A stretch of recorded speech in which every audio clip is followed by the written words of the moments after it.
बताएंगे कि हमने का गाँव का है नहीं कि जैसे हमने के आवास नहीं के मिलत कि का फार्मो भरा था नहीं कि मैं प्रधान पता नाम जीतब तो बनाए जीत गए के बाद भुला जाता ना प्रधान बने हैं बाकी कौनो प्रधान सुने वाला नहीं है कि प्रधानी जब जीते पर लोग बा आवत ना प्रधान जीता 10 हाली गोड़ पर गिरत ना आ जीत गए ना तो हम 100 हाली गिरत नहीं तो एको हाली नहीं सुना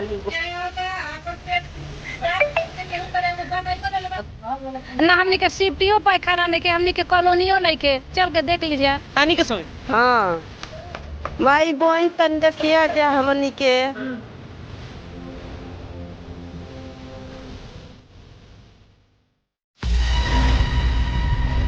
सबसे बड़ी बात है महिला मुखिया कहा जाता है कि इस समय जो चल रहा है मुखिया कोई भी अगर नाम आएगा तो घर की मुखिया कौन है तो महिला है। और दूसरी बात ये कि अब गैस कनेक्शन लेने जाएंगे तो महिला के नाम पे, बिजली कनेक्शन महिला के नाम पे, यानी सारे काम महिला के नाम पे लिया जा रहा है क्योंकि सरकार को भी मालूम है कि महिला जो है अच्छे तरीके से निभा रही है। माता जी नाम क्या है आपका? जीवती देवी। जीवती देवी आपका नाम है, आप ये गाँव का निवासी हैं। हाँ इसी बताइए, सबसे पहला हम सवाल आपसे रखब कि आवास का सुविधा आप लोग के मिलल था कि ना? नहीं खे मिलल सरकार। चलिए हमारे घर द्वार देखी हम दिखावे के लिए आ जाता नहीं आपके। हाँ चलिए दिखाओ तनी आपको घर देख लो के। हाँ। अच्छा ये बात कर ली, हम घर आपका देख रहे चल के, हम फोटोज में आपको घर दिखाएंगे। इनकी माता जी का घर आप लोग फोटोज में देख रहे होंगे क्योंकि हम जाकर घर पे क्लिप शूट किए वहाँ की और फोटोज आप लोग फिगर पे चल रहा होगा।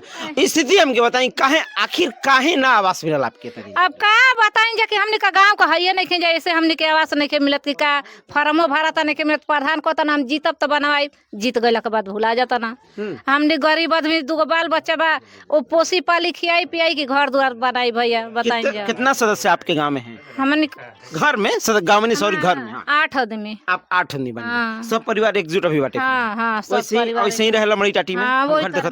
मड़ई टाटी में बानी जा हमने का। अच्छा आप कहनी है एगो बात कि हम लोग इस गांव के नहीं हैं, तो मनिया गांव में ही आता है ना आप लोग? हाँ, इसी गांव में है ना, तो काहे आप ये शब्द करें कि हम इस गांव में है ये नहीं है? वो लोग का जाने में नहीं खी जातब ना, हर चीज के सुविधा देखा के हम लोग के कुछ नहीं के मिलत ना। हमनी के सिफ्टियो पैखाना नहीं के, हमनी के कॉलोनियो नहीं के चल के देख लीजिए।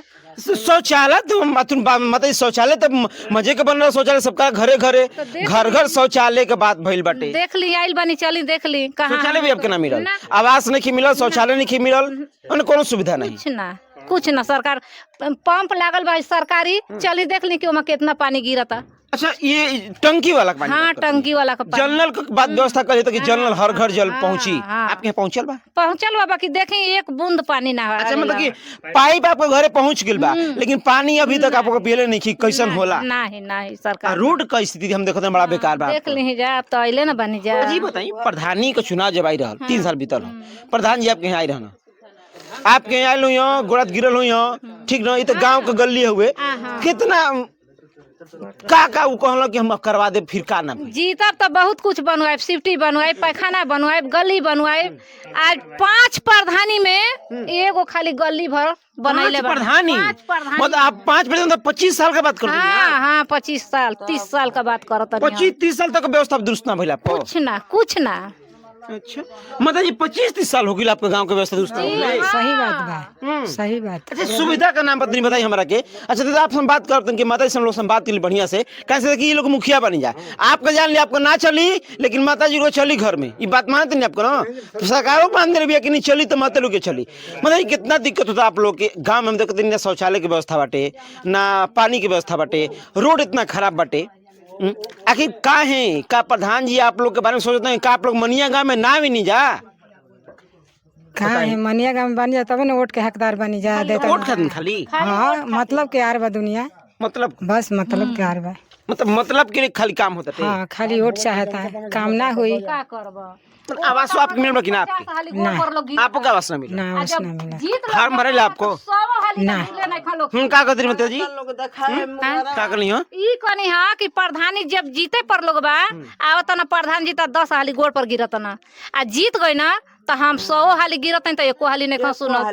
मतलब कि वो अइला एक बार आपके ऊपर पड़ गेला, लेकिन वो एक बार पड़ना हो तो ओकर वसूल लेते ना 100 बार आपके गिरा के पैर, तब वो काम नहीं किया। तब वो नहीं के होत, तब वो नहीं के होत। लागतन जमाई बहन बेटी सब कुछ कहे उस समय प्रधानी के समय में। हाँ माई बहन तन देखिया जा हमनी के।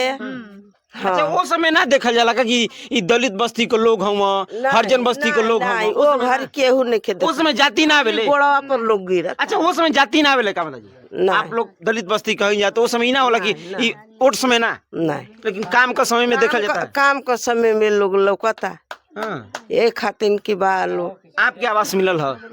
नहीं आपो के नहीं मिलल? नहीं मिला।